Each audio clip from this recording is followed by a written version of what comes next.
তোমার বয়স কত? 18, 118। 118? বিধি জামলে মানসি অন্যরা সুবাদে এ পর্যন্ত সুই মুখ পড়ে নাই। ওষুধ ডাক্তার জল পেশ করি উত্তর বাংলা তুলি ধরি। জটিলেশ্বর মন্দির, জটাধারীর নাম। এখানে জটিল কাশ মানুষ এসে সিদ্ধি লাভ করে। হর হর মহাদেব, জয় শিব শম্ভু, ওং নমঃ শিবায়। বন্ধুরা, আজ আমরা বেরিয়ে পড়লাম উত্তরবঙ্গ তথা ডুয়ার্সের 3টি প্রাচীন ধর্মীয় পর্যটন ক্ষেত্র বটেশ্বর, জটিলেশ্বর ও জল্পেশ মন্দির ঘুরে দেখতে। এই 3টি মন্দিরের সাথে জড়িয়ে রয়েছে ধর্মীয় ভাবাবেগের সাথে ঐতিহাসিক গুরুত্ব। 3টি মন্দিরই খুব কাছাকাছি অবস্থিত, একই দিনে অল্প সময়ের মধ্যে ঘুরে আসা যাবে। তাই আজকের ভিডিওতে থাকলো বটেশ্বর, জটিলেশ্বর ও জল্পেশ মন্দিরের ইতিকথা। আজ আমার সাথে রয়েছে আমার বন্ধু অমিত বিশ্বাস। এই 3টি মন্দির একসাথে কিভাবে ঘুরে দেখবেন, কিভাবে দর্শন করবেন, বিস্তারিত আলোচনা করব। 3টি মন্দিরই ময়নাগুড়ি ব্লকে অবস্থিত। ময়নাগুড়ি শহর থেকে বটেশ্বর মন্দির মাত্র 3 থেকে 4 কিলোমিটার, জল্পেশ মন্দির 8 কিলোমিটার এবং জটিলেশ্বর মন্দির মাত্র 13 কিলোমিটার। চলে এলাম ময়নাগুড়ি দুর্গাবাড়ি। এখানে মন্দিরের মধ্যেই দুর্গা প্রতিমা গড়নের কাজ চলছে। বাতাসে এখন পুজো পুজো গন্ধ।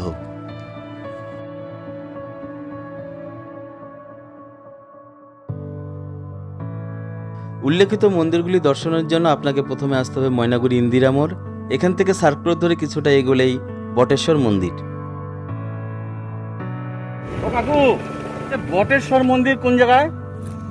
এই অল্প রাস্তার পাশে তো বটেশ্বর মন্দিরটা ভাঙা মন্দির তো। হ্যাঁ, এই পাশে এই যে ব্রিজটা আছে, এই ব্রিজটার পাশে। আমরা চলে এসেছি আজকের প্রথম ডেস্টিনেশন বটেশ্বর মন্দির।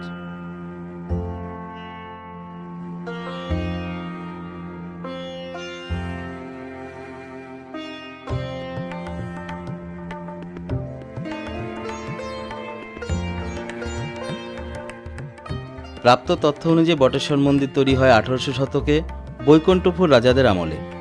এরপর ময়নাগুড়ি শহর ডুয়ার্স দখল নেয় ভুটান রাজারা। 1865 সালে ইংরেজরা ডুয়ার্স দখল করার সময় ময়নাগুড়ি থেকে ভুটানিদের বিতাড়িত করার পর ইংরেজদের নজরে পড়ে এই বটেশ্বর মন্দির। ইংরেজদের ধারণা ছিল ভুটানিরা বিতাড়িত হওয়ার সময় এই বটেশ্বর মন্দিরে প্রচুর সোনাদানা সহ সম্পত্তি লুকিয়ে রেখে গেছে। তার লোভেই তারা এই বটেশ্বর মন্দিরকে সম্পূর্ণ ধ্বংস করে দেয়, কিন্তু তারা কোনো সম্পত্তিই পায় না। ফলে জনরোষ ঠেকাতে ইংরেজ সৈন্যরা এই ধ্বংসপ্রাপ্ত মন্দিরের কিছু অংশ মাটি চাপা দিয়ে দেয়। এই বটেশ্বর মন্দিরে গ্রানাইট পাথরের ওপর গ্রিক, টোরিক, কোরিন্থিয়ান এই স্থাপত্য মিশ্রিত বিভিন্ন শিল্পকার্য রয়েছে, যার কিছুটা উপরে রয়েছে এবং বেশিরভাগই মাটির নিচে চাপা পড়ে আছে। আমরা মূল মন্দিরের পিছনে রয়েছি।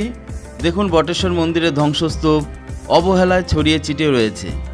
এই জরাজীর্ণ ধ্বংসস্তূপ দেখে সহজেই অনুমেয় কত বড় মন্দির ছিল এই বটেশ্বর মন্দির। এই প্রাচীন স্থাপত্য রক্ষণাবেক্ষণ তথা মন্দিরটির পুনর্গঠন খুবই প্রয়োজন। বটেশ্বর মন্দির থেকে বেরিয়ে আমরা এখন আমাদের সেকেন্ড ডেস্টিনেশন জল্পেশ মন্দিরের পথে। সার্ক রোড ধরে কিছুটা এগোলেই জল্পেশ মোড়। এই জল্পেশ মোড় থেকে লেফট টার্ন নিয়ে কিছুটা এগোলেই জল্পেশ মন্দির।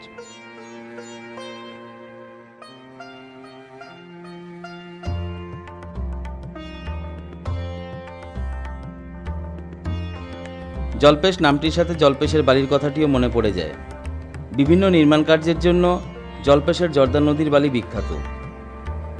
এই ঝুড়িগুলির মাধ্যমে শ্রমিকেরা নদী থেকে বালি তুলে আনে। আমিও বালি তুলে আনলাম। ঘরবাড়ি ঢালাইয়ের কাজে খুব ভালো এই বালি। এই মাঠটি হচ্ছে জল্পেশ মেলার মাঠ, যেখানে মেলার সময় সব গাড়ি পার্কিং করা হয়।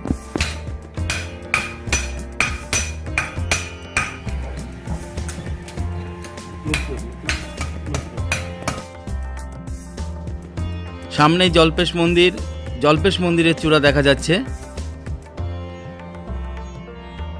আমরা পৌঁছে গেলাম আমাদের সেকেন্ড ডেস্টিনেশন জল্পেশ মন্দিরে। সামনেই জল্পেশ মন্দিরের বিশাল ফটক। আজ রবিবার জল্পেশ হাট, দোকানগুলোর জন্য ফটকটি পরিষ্কার দেখা যাচ্ছে না। দুপাশে দুটি সিংহ, দুটি হাতির সুরের উপরে বিরাজ করছেন স্বয়ং মহাদেব। জল্পেশ উত্তরবঙ্গের প্রাচীন মন্দিরগুলির মধ্যে অন্যতম। এখানে এক কাকিমা পূজার সামগ্রী বিক্রি করেন। আচ্ছা কাকিমা, আপনি কতদিন যাবত এখানে বিক্রি করেন? আমার বেটা বিক্রি করে, আমি বিক্রি করি। কি কি বিক্রি করেন আপনি এখানে? আর সব কিছু বিক্রি করি, মালা টালা, ঘট টট, ঘন্টা টন্টা, ধূপকাঠি, মোমবাতি সব বিক্রি করি। আচ্ছা, আপনার এই এক সেট কত টাকা নেন? 100 টাকা নেই, 50 টাকা 5 ফল নেই, ধূপকাঠি মোমবাতি 50 টাকা নেই।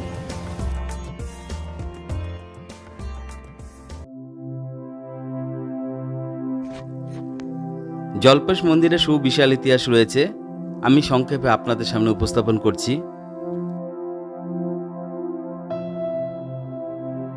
আমরা মন্দিরের ভিতরে প্রবেশ করলাম, টিকিট কাটলাম। ভিতরে ভিডিওগ্রাফি অ্যালাউ নেই, ভিতরের ছবি আপনাদের শেয়ার করতে পারছি না। 800 সালে মহারাজ জল্প স্বপ্নাদেশ পেয়ে এখানে শিব মন্দির স্থাপন করেছিলেন। ওনার নাম অনুসারে এই মন্দিরের নাম হয় জল্পেশ মন্দির। তার ঠিক 300 বছর পর বখতিয়ার খলজি কামরূপ আক্রমণের সময় মন্দিরটি ধ্বংস করে। 1200 সালে ভুটান রাজার আমলে মন্দিরটি পুনর্গঠিত হয়।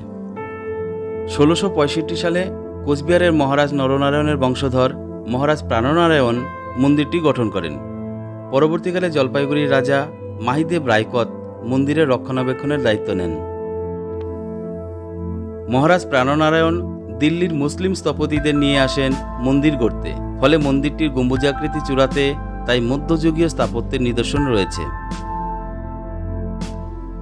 মূল মন্দিরের ভিতরে মোম ধূপকাঠি জ্বালানো নিষেধ। মন্দির থেকে বের হওয়ার সময় শিব পার্বতীর সামনে আরতি করা যাবে। 1897 সালে ভূমিকম্পে মন্দিরটি সম্পূর্ণরূপে ধ্বংসপ্রাপ্ত হয়। 1899 সালে বর্তমানের এই মন্দিরটি গড়ে তোলা হয়েছে। মনস্কামনা পূরণের জন্য এই গাছে সুতো বাঁধা হয়। আচ্ছা ঠাকুমা, তোমার নাম কি বলো? বুদ্ধেশ্বরী রায়। জলপেশ জলপেশ জলপেশ করি, উত্তর বাংলা তুলি ধরি, গড়িয়া উঠিছে তীর্থস্থান জলপেশ মন্দির, গড়িয়া উঠিছে তীর্থস্থান জলপেশ মন্দির।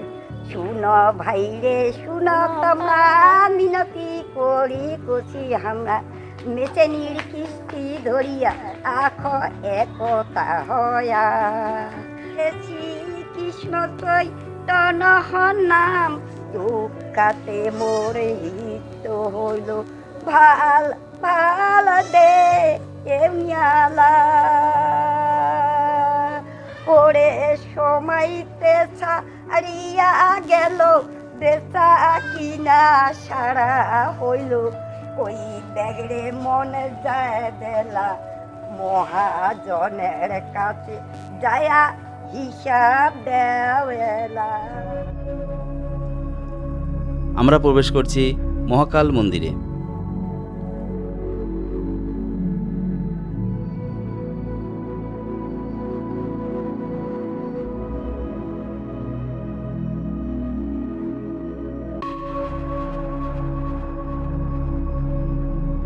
মন্দিরের সামনে সুসজ্জিত বাগান দেখে আমরা চলে যাচ্ছি আমাদের লাস্ট ডেস্টিনেশন জটিলেশ্বর মন্দির দর্শনে।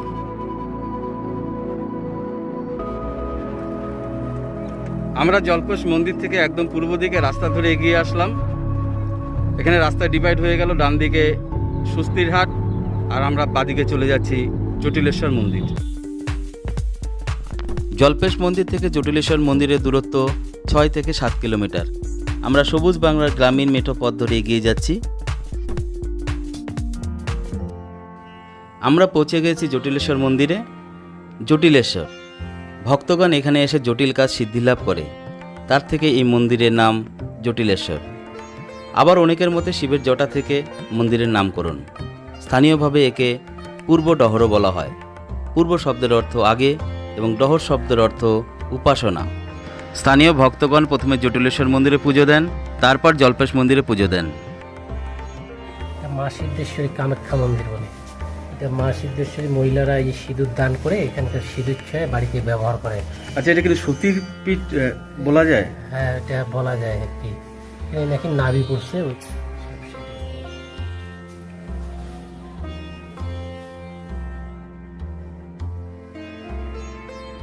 এটা হচ্ছে জটিলেশ্বর মন্দির, জটাধারীর নাম। এখানে জটিল কাশ মানুষ এসে সিদ্ধি লাভ করে, পূর্ণ হয়। আচ্ছা, এই মন্দির কতদিনের পুরনো? এটা শুনছি নাকি গুপ্ত যুগে, সেই 2500 বছর আগে। আর এখানে পুজো দোকান করি, তো পুজোর সামগ্রী বিক্রি করি, তাই এখানে থাকি, একটু এই মন্দিরটা দেখি, দর্শন করি। অনেক ধন্যবাদ দাদা, অনেক তথ্য আমাদেরকে দিলেন। এই মন্দিরেরও প্রাচীন ইতিহাস রয়েছে। বাংলার গুপ্ত শাসনকালে প্রায় 320 থেকে 600 খ্রিস্টাব্দের মধ্যে মন্দিরটি নির্মিত হয়। এই মন্দিরটি বর্তমানে ভারতের পুরাতত্ত্ব সংস্থার অধীনে রয়েছে।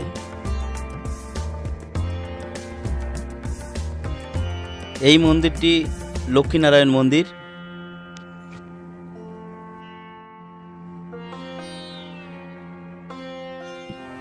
বর্ষাকালে মন্দিরে গর্ভগৃহ জলে ভরে যায়, তাই বাইরে এই মহাদেবের পুজো হয়।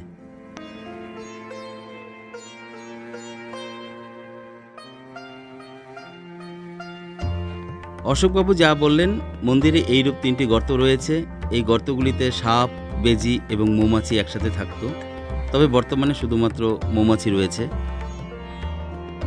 মূল মন্দিরের গঠন যদি দেখা যায়, এর নিচের অংশ পুরনো, যা গুপ্ত যুগে নির্মিত হয়েছিল। উপরের অংশটি পরবর্তীতে নির্মিত হয়েছে। নিচের অংশে মন্দিরের চারদিকে কোষ্ঠী পাথরের উপর খোদাই করা বিভিন্ন দেবদেবতার মূর্তি রয়েছে। এই মূর্তিগুলির মধ্যে রয়েছে বিভিন্ন রূপে নর্তকী, গণেশ, বুদ্ধ, শিব ও ভগবান বিষ্ণু। পুরাতত্ত্ব সংস্থার অধীনে থাকায় নিচের অংশে কোনোরূপ সংস্কার করা হয় না, শুধুমাত্র মন্দিরের চূড়া রং করা হয়। মূল মন্দিরের দুপাশে রয়েছে 2জন দ্বারপাল। মন্দিরে সাধুবর্গ মন্দির পরিষ্কার পরিচ্ছন্ন রাখেন। শান্ত স্নিগ্ধ মন ভালো করা পরিবেশ এই জটিলেশ্বর মন্দির। প্রশাসনের পক্ষ থেকে এই পুকুর পাড়ে সুন্দর বসার জায়গা করে দিয়েছে। অনায়াসে আপনি কিছু সময় কাটাতে পারবেন। ডুয়ার্স ঘুরতে আসলে অবশ্যই আসবেন এই মন্দিরে। আজকের মতো এখানে শেষ করছি, দেখা হবে পরের ব্লগে। ধন্যবাদ।